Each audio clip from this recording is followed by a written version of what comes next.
जय बद्री केदारनाथ दोस्तों, बहुत बहुत स्वागत है आप लोगों का मेरे एक और YouTube वीडियो पे। तो दोस्तों, इससे पहले कि मैं इस वीडियो को शुरू करें, आपकी जानकारी के लिए बता दूं कि मेरे द्वारा दी गई जानकारी केवल एजुकेशन पर्पस के लिए है। इसे आप इन्वेस्टमेंट एडवाइस ना समझें। आप अपने financial adviser, mutual fund distributor या अपनी बुद्धि का इस्तेमाल करके ही किसी भी फंड में निवेश करें। मैं AMFI registered mutual fund distributor हूँ विद ARN नंबर 357890। तो दोस्तों, चलिए शुरू करते हैं अपने ग्रो ऐप के म्यूचुअल फंड पोर्टफोलियो पे। उसके बाद मैं अपने एंड मनी ऐप का म्यूचुअल फंड पोर्टफोलियो आपको दिखाऊंगा, दोनों ही पोर्टफोलियो। तो ग्रो ऐप के म्यूचुअल फंड पोर्टफोलियो दोस्तों, इसमें कल मुझे लगभग 55,000 का नॉशनल गेन हुआ है। मुनाफा बढ़ के 54,609 रुपये हो गया है और 33,10,000 इन्वेस्टेड वैल्यू है। 33,65,000 जो है करंट वैल्यू है पोर्टफोलियो की। दोस्तों, आपकी जानकारी के लिए बता दूं कि ये ग्रो ऐप का पोर्टफोलियो मैंने 2024 में बनाया था और इस पोर्टफोलियो में काफ़ी ज़्यादा म्यूचुअल फंड टैक्स हार्वेस्टिंग हो रखी है। जिन लोगों को नहीं पता है म्यूचुअल फंड टैक्स हार्वेस्टिंग क्या होता है, जो कि इनकम टैक्स लॉ के अकॉर्डिंग हमें 1,25,000 का कैपिटल गेन एग्जामेशन मिलता है, लॉन्ग टर्म कैपिटल गेन एग्जामेशन, जिसमें कोई टैक्स नहीं लगता। उतने अमाउंट तक के मुनाफे वाले म्यूचुअल फंड बेच के उनको उसी दिन वापस ख़रीद लेने से मुझे वो बेनिफिट मिलता है और उसकी वजह से एक्सएल और CAGR आपको कम दिखता है, लेकिन आपके पोर्टफोलियो की वैल्यू में लगातार बढ़ती रहती है और उसमें कंपाउंडिंग भी चलती रहती है। आइए देखते हैं कि कल जो बम्पर गेन हुआ था उसमें किस म्यूचुअल फंड ने सबसे ज़्यादा गेन दिया मेरे पोर्टफोलियो में। तो Motilal Oswal mid cap lead कर रहा है लगभग 3.25% के बाद। Invesco infrastructure, quantum infrastructure, bank of India small cap, बंधन स्मॉल कैप, ये सब लीड किए थे कल और काफ़ी अच्छा गेन दिया है कल सभी ने। लेकिन जो थोड़ा डाउन परफॉर्मेंस थी वो नीचे की तरफ आपको नज़र आएगी और वो नज़र आएगी आपको। लिक्विड फंड तो छोड़ दीजिए, कंजर्वेटिव फंड छोड़ दीजिए, इनमें तो डेट ज़्यादा होता है। Parag Parikh flexi cap again a disappointing return, सिर्फ 0.92%, जहाँ बाकी मिड कैप, स्मॉल कैप और लार्ज कैप क्लोज टू 2% का रिटर्न दे रहे हैं। वहीं पराग पारिक से थोड़ा अच्छी उम्मीद थी, लेकिन उसने उम्मीदों पे कल फिर से पानी फेरा, सिर्फ 0.92% का गेन देने के बाद। आइए एक बार देख लेते हैं कि ओवरऑल यहाँ पे कौन लीड कर रहा है as far as profit is term, मतलब किस म्यूचुअल फंड ने सबसे ज़्यादा रिटर्न यहाँ पे दे रखा है। तो कौन स्मॉल कैप फिलहाल लीड कर रहा है, लगभग 23,000 का मुनाफा दे रखा है 12.22% के प्रॉफिट के साथ। Bank of India small cap यहाँ पे दूसरे नंबर पे है। तो bank of India small cap ने ताबड़तोड़ तेज़ी बनी हुई है और इसके पास जो स्टॉक्स हैं वो बहुत अच्छा परफॉर्म कर रहे हैं और one of the best small cap fund as far as recent 2-3 months performance concern की बात करें तो।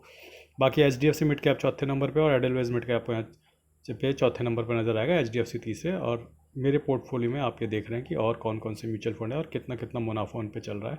नीचे आपको कुछ ऐसे म्यूचुअल फंड भी नज़र आएंगे जो अभी भी नुकसान में है, जिसमें फ्लेक्सी कैप वगैरह है, लार्ज कैप, कॉन्ट के mid cap, Canara Robeco, Motilal और टाटा स्मॉल कैप। आइए चलते हैं अपने इंड मनी ऐप के म्यूचुअल फंड पोर्टफोलियो पर, तो देखते हैं कल यहाँ पे किसने सबसे ज़्यादा रिटर्न दिया। तो HSBC स्मॉल कैप, इस पोर्टफोलियो में HSBC स्मॉल कैप नाम का भी एक स्मॉल कैप फंड है। जनरली मेरे सब्सक्राइबर्स में भी बहुत कम लोग इस स्मॉल कैप फंड को लेते हैं, लेकिन इसने कल बहुत ताबड़तोड़ तेज़ी बनाई है। 3% से ऊपर का एकदम बाउंड्री के पार ही, छक्का तो नहीं, छक्के से भी ऊपर मारा, अट्ठा मार दिया इन्होंने कल।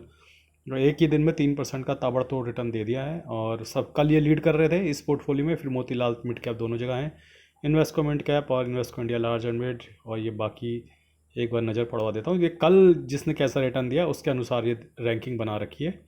तो टाटा स्मॉल कैप ने भी कल अच्छा रिटर्न दिया, ऊपर देखा जियो ब्लैक रॉक ने भी कल अच्छा रिटर्न दिया फाइनली, क्योंकि कल बैंकिंग चले हैं। तो जियो ब्लैक रॉक पे सबकी यही राय थी कि एक बार बैंकिंग चलने लगेगा तो जियो ब्लैक रॉक फ्लेक्सी कैप भी चलने लगेगा।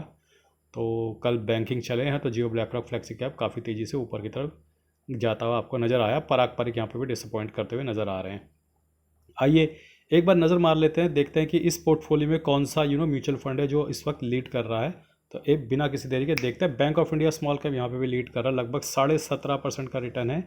और ये पोर्टफोलियो मैंने 2025 में बनाया था और इसमें बहुत ज़्यादा टैक्स हार्वेस्टिंग नहीं है, लेकिन पिछले 1 साल से 1.5 साल से मार्केट बिल्कुल भी नहीं चली है, तो अनफॉर्चुनेटली खामियाजा इस पोर्टफोलियो को भी भुगतना पड़ा है। तो bank of India small cap, हालांकि मार्केट बिल्कुल नहीं चली है पिछले 1-1.5 साल में, लेकिन bank of India small cap खूब चला है, लगभग 17.5% का CAGR वो बनाकर इस वक्त दे रहा है। सबसे ऊपर Invesco India small cap, second number पर Invesco India mid cap, Kotak mid cap. और भी रैंकिंग में आप देख सकते हैं कि किस म्यूचुअल फंड ने कितना कितना रिटर्न बनाकर आपको दिया हुआ है मुझे। तो सबसे नीचे तो डेफिनेटली आपको टाटा स्मॉल कैप और मोतीलाल मिड कैप ही नज़र आएंगे, लेकिन टाटा स्मॉल कैप ने और मोतीलाल मिड कैप ने दोनों ने एक अच्छी उछाल भरी है कल और टाटा स्मॉल कैप तो अब पॉजिटिव टेरिटरी में जाने को तैयार है। फाइनली टाटा स्मॉल कैप अपने पाप धोने के लिए तैयार है, बशर्ते मार्केट थोड़ा दिन ठीक रहे। और जियो ब्लैक रॉक फ्लेक्सी कैप ने भी काफ़ी तेज़ी दिखाई है कल, तो उसने भी अच्छा गेन किया है। मोतीलाल मिड कैप ने भी अच्छा मोमेंटम दिखाया है। आइए अब चलते हैं एफआईडीआई के बाय सेल के डेटा पे, देख लेते हैं कल क्या किया हमारे एफआई ने कल भी 1000 करोड़ की सेलिंग करी, जिसके अगेंस्ट 5300 करोड़ की डीआई ने बाइंग करी है। तो दोस्तों ये तेज़ी मार्केट में इसलिए बनी थी क्योंकि दोनों ही तरफ से पॉजिटिव न्यूज़ आई थी। और मैं इसीलिए लाइव सेशंस में भी मना करता हूँ कि भैया आप लोग मेरे से मार्केट किधर जाने वाली है और कॉल पुट के डेटा के आधार पर मत पूछो, क्योंकि मार्केट जो है उसके आधार पे चल ही नहीं रही। फंडामेंटल टेक्निकल डेटा मार्केट तो चल रही है न्यूज़ के आधार पे। अब डोनाल्ड ट्रंप आके कुछ बोल देते हैं तो मार्केट ऊपर, ईरान कुछ बोल देता है तो मार्केट नीचे। ऐसे में बोलने वाला ही झूठा साबित होता है। तो ऐसी सिचुएशन अब देखते हैं दोस्तों। आज तो आई थिंक कोई न्यूज़ नहीं आई है। अगर मैंने कोई न्यूज़ मिस कर दी है तो मुझे बताइएगा ज़रूर कमेंट सेक्शन में। मेरे ख्याल फर्दर तो कोई न्यूज़ नहीं आई है कि उन्होंने साइन किया। जब तक ये दोनों साइन नहीं करते ना, दोनों पगलू, ये ट्रंप पगलू और ईरान पगलू, जब तक ये साइन नहीं कर लेते एग्रीमेंट पे, हाँ भैया कि जंग खत्म, तब तक मानना नहीं है जंग खत्म। क्योंकि स्पेस एक्स का आईपीओ निकलवाना था, ठीक है, बढ़िया लिस्टिंग करवानी थी, तो मार्केट को ग्रीन में रखना था। बढ़िया लिस्टिंग हो गई, 25% का लिस्टिंग गेन हो गया, 20-25% का। अब क्या, अब मार्केट दोबारा नीचे जा सकती है। और काफ़ी प्रोबेबिलिटी है कि कल ट्रंप पगलू आके एक बयान दे देंगे कि भैया हम नहीं मान रहे, हमारा तो लिस्टिंग हो गई, अब मार्केट को चलो लेकर नीचे चलते हैं। तो मार्केट में लगातार अपनी एसआईपी चलाते रहिएगा और मार्केट को टाइम करने की बिल्कुल भी कोशिश मत कीजिएगा। वैसे भी जब दो पागल दुनिया की अर्थव्यवस्था को इम्पैक्ट कर रहे हैं, तो ऐसे में आप किस पागल पे भरोसा करेंगे, कोई फ़ायदा नहीं है। तो दोस्तों आपकी जानकारी के लिए बता दूं कि मैं AMFI registered mutual fund distributor हूँ, with AR number 357890। Mutual fund advisory और मेरे साथ जुड़ने के लिए आप मुझे व्हाट्सएप या ईमेल कर सकते हैं। मेरा व्हाट्सएप और ईमेल आईडी कमेंट और डिस्क्रिप्शन में दिया हुआ है। आज के लिए बस इतना ही। धन्यवाद, गुड बाय, जय बद्री केदार।